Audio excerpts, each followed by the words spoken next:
Anatomy of a Fall. Yeah, spoiler. All I'm going to be doing is talking about the ending. Do not watch this video if you haven't seen the movie. Just go see the movie. This is entirely about the ending and what happens in the end. So just stop watching this. Basically, in the end, the kid, Daniel, tells a story that makes it clear that the dad was suicidal. A very suicidal sounding speech from the dad. And they don't make it clear whether or not the kid lied or if he didn't lie. Like, if this is a story that really happened and this is a thing that his dad really said to him, or if he made it up because he chose to believe, created a story that would make sure that his mom would be acquitted. What I've been thinking about is, should the story have maybe told us for sure whether or not the boy lied or did that actually happen? I feel like it would be better if we knew that part for sure, if we knew that the boy lied. I just feel like it's more interesting if he lied. To make it clear that he lied, I think makes for such an more interesting movie than any other alternative. For him to say a suicidal speech and then the kid just, oh yeah, I remembered this, by the way. That's not as good as the character having agency and then deciding, like, I'm going to lie for my mom and create this. And then for us to know that for sure and have this dramatic moment where they acknowledge it with each other of what he did. And it's made clear in some line or some exchanging of a glance or a flashback to the car, and you see that it's really her driving and it couldn't have, so then he made it up, whatever they're gonna do. But if it's clear that that story is made up and he made it up, and that in his mind he actually has no evidence necessarily that he was suicidal, I feel like that's so much more interesting that he has to live with, like, the story he made up to save his mom because he chose to believe her narrative. So he created a narrative of his own. I feel like that makes the movie kind of like, I feel like it makes it meaningful more so than even leaving up for the possibility that he didn't lie. It really happened.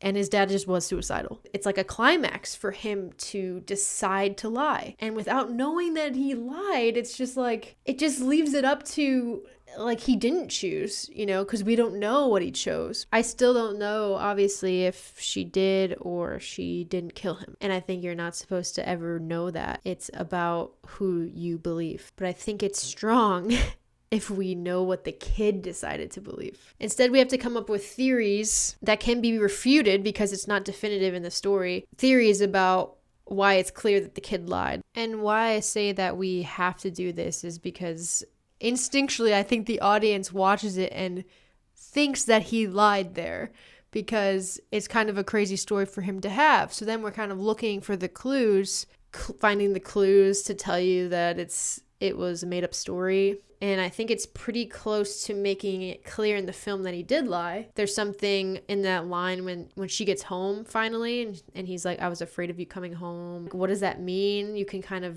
read that as he lied, but it's not actually, it's meaningless. Like, it doesn't actually mean anything because we don't actually know.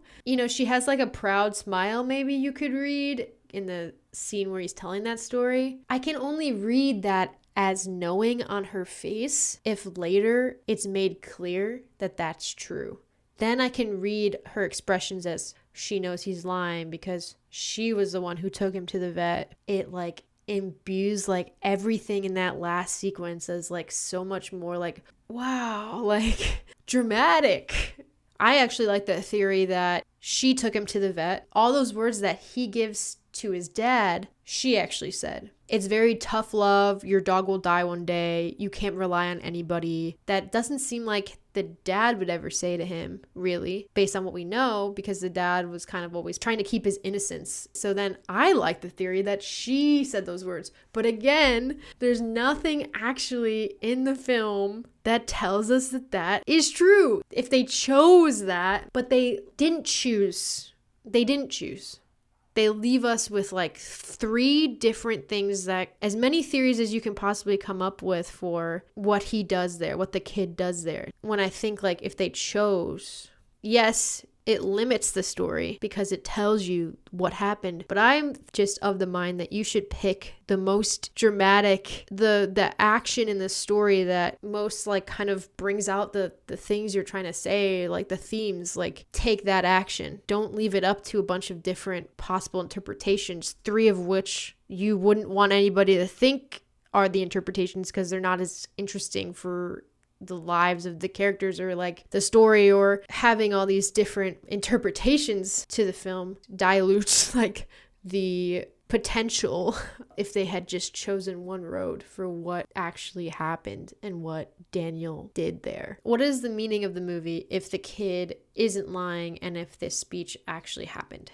It becomes more definitive that he killed himself, if that story is true. So it even takes away the mystery of the main mystery because it makes it more like, oh, okay, he killed himself. So it takes away from that. And then the kid is sort of taken out of the meeting. He's not as much as a participant in the movie about storytelling and narratives. He's just saying what happened, relaying a real tale of what happened. To make it up or to not make it up is a bigger choice. Really good movie.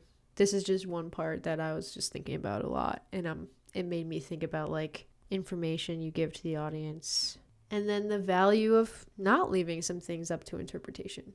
Like the value of making some things definitive and letting the audience in on big moments. Because otherwise we don't feel how big it is unless we don't know what he really did there. Then again, I could be totally wrong. What do you think? Like, I really did like the movie, so there's something to be said for that. I'm open to the possibility that I'm wrong about this. This is just how I was feeling. Maybe especially about that last scene where they're in that room together. There's no words. It feels like a lot's going on, but I just don't know what. And I wish I knew more about the truth of what happened there. All right. Thanks for watching. Bye.